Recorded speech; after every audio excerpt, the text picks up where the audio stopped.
Hi everyone, now I'm going to be tying the small, this is basically just a Comparadun emerger, basically a Comparadun without a tail, obviously tied in a curve hook. Now these are good wee patterns, I find them good. Basically, I mean a Comparadun, it's been down for years. Any of these patterns or this style of fly catches fish. Just tied in different sizes, it will give an impression of a lot of flies. It would be caddis, it would be olives and mayfly, any type of patterns that's coming off, even to a point terrestrial. It will give a great impression. The fish like this type of fly.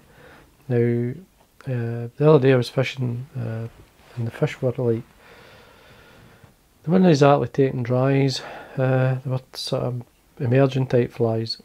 This is one of the type of patterns I would go for straight away. Casting under trees or anything like that in fast water where they can actually see the fly, and they work extremely well. Now I'm going to show you how to tie this. It's very simple to tie. Yeah, again, you can tie it colours, it's up to yourself. There are lots of colours. Hare's ear with a gold rib is always a good pattern or a good combination. The hook I'm going to be using is the full and mill hook, this one. It's called the Czech Nymph. It's good for tying Czech nymphs, but it's very good for tying emergers. Now there is a standard wire, I think this is the standard one. Oh, it is the standard one. There is a heavier version, so if you've got bigger trout and you need a stronger wire just to hang them on, I mean this will hold good size fish, but if you need a stronger hook, there is one there. As I say, you can make them float, as long as you're targeting rising fish, it'll float long enough to see it. Now, first thing I'm going to do is wax my thread. The thread I'm using is a uni thread, I'll just show you, and this one's the 8O in yellow, this one. It's a good thread, I've used it for years. I should probably use it in all my flies. Now the first thing I do is get a good layer of thread, at least halfway down, remove the waste and then come up to a point. Basically give yourself at least 2 to 3 mil away from the eye, at least 2, 3 is ideal for this with the deer hair. Now this is a bit of coastal deer I've got, it's quite nice and light, it's got a nice bit of grey. It has a nice tip on it, it's not, well, the black tip, you can see it's a couple of mil or so, but it's still fine enough. If you want it to be more, always look for the ones with the short black tips if you want more of the colour of the deer hair. But this is a nice medium, this is quite nice. Now, you'll know you've got enough. If you put too much on, meaning tying this fly, you'll struggle to tie it. So you need to get a balance to suit the amount of fibre you go to tie in. Again, there's lots of reasons. There's thick, thin, stiff, all the rest of it. There's it's just finding a patch of deer hair that you like, and I have lots of patches. Now I'm going to stack it. You see, stacking it up, there's a broken end there. I can remove that, but I'm just checking to see that the hair's in line. If I'm not happy, I can tap it again, it's fine. Now I have removed the fine fluff underfur from the deer hair. Now these are the cut ends there, it's quite easy enough to grab these because they're thicker. You see that nice mark there? Now the length, if you use this as a guide when you're tying different sizes, and so they obviously got them size, or they stay within proportion to every hook that you're tying with. Like in this case, when I'm doing the Comparadun, I usually get the full length of the hook, from the eye to the back of the hook is the length of the wing. So I measure that, put it into my finger and thumb, and I tie that forward. Now, make sure you wax your thread. So we come over the top, and then we can do it again, loose like, it's a loose turn, and then pull down, nice and tight. Do another couple of turns. Now don't let the waste ends go. I usually try and draw these, the good fibre, this nice fibre at the front, forward out the way. And then to save bulk, what I like to do is I come over with a turn. I try and bring it so it's maybe a mil or two from where I've actually caught it in, and then do another turn to tighten it up. And then I usually tie this make that tight. But come back down to the deer hair, the waist, and then I break it off. It's sometimes doesn't break as easy as that. You have to pull it a good bit. Now, if you look there, there's a ton of thread that's brighter yellow than the rest now, because that's loose. But that's just obviously because I've tore it away. I usually just tidy that up. Ignore things the way it is. You can see the length. I mean, you can't go back now. This is you committed to the fly. If that was too short or too long, then you just tie the fly. So you've got to tie it. Now for the rib, I'm using the tinsel, the gold tinsel. You could use pearl, you could use wire, you could use, or not rib it at all, it's up to yourself. You could use the thread to rib it. But I'm using this. This is a small gold tinsel.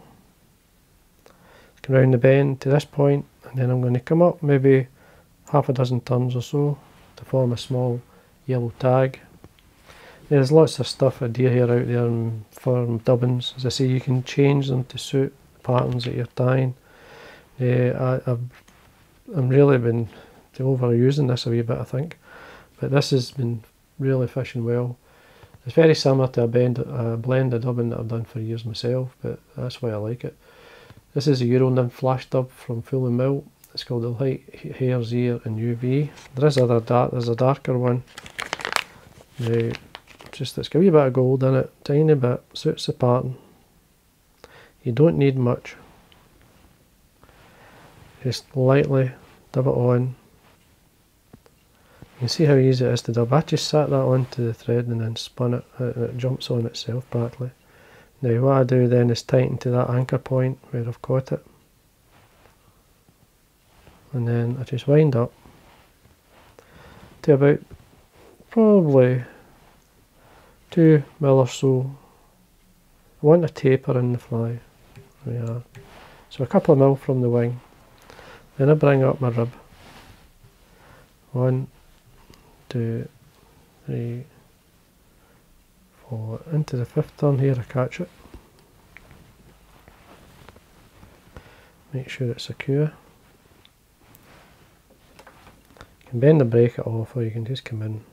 It doesn't do the damage too much to your sithers, that. But if you don't want to cut, just bend and break it off. Now what you do is trim away some of the dubbing. The longer fibres like this one. You want to keep some of the dubbing, but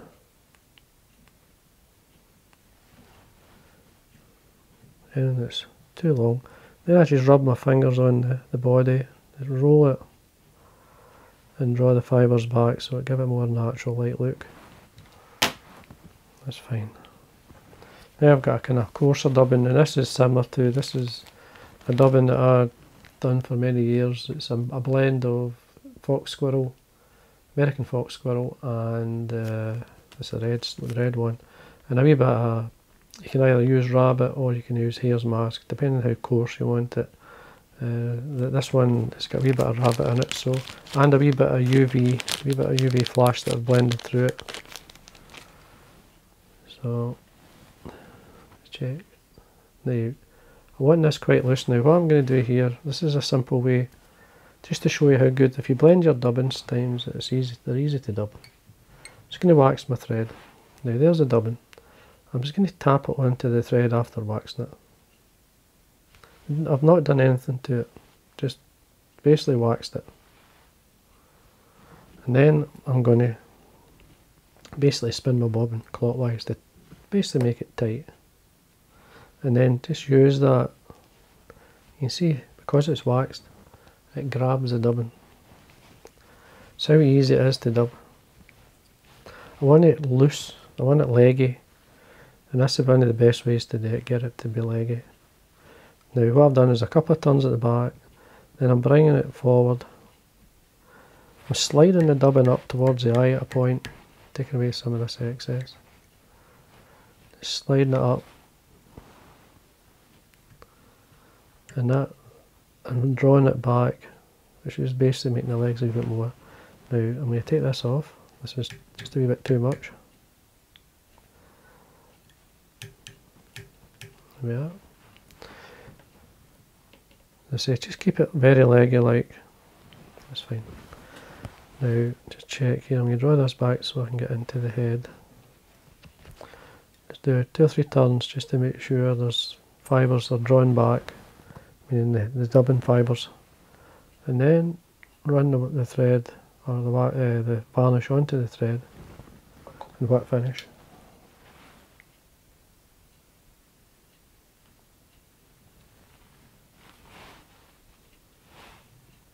You will catch the wood fibre, so don't worry about it. Trim that away once you tighten up. And there she is, that's rough and ready.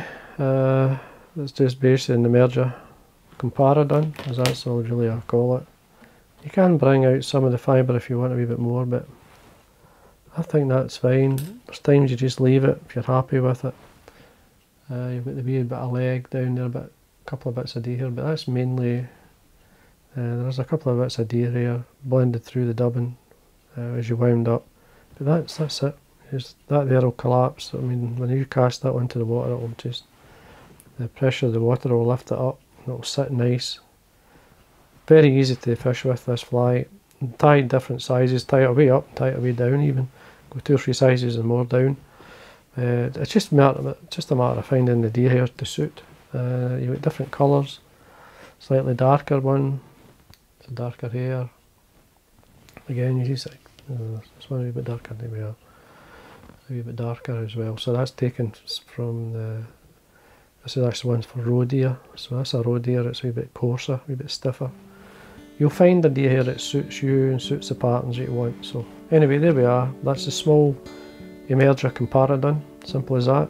As I say, tie them different colours, different sizes, and you'll not go far wrong. So anyway, thanks for watching. Until next time.